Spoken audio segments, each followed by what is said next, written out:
Hi and welcome back to Learn Python by Doing number 19.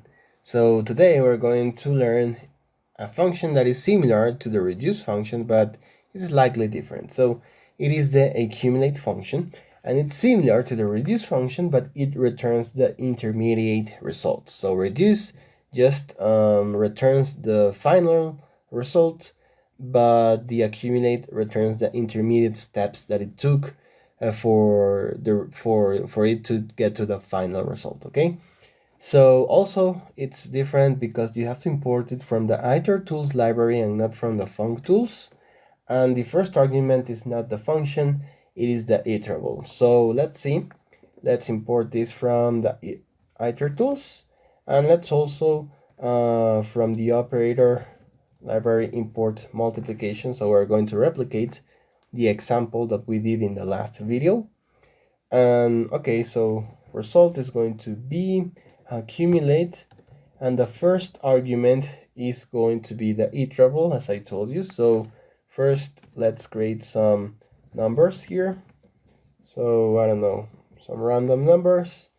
Here we pass the iterable and then we pass the mul. Okay, so remember, this can be your own function if you want, but it has to receive two arguments. Okay, now let's print result and see that it is an object, and this object is an iterator. So this means that we can iterate. So for step in result, we're going to print step and see that it's 1, 4, 28, because 28 is 1 times 4 times 7, then 84 because it's 1 times 4 times 7 times 3, and finally 168, which is the multiplication of all of these numbers.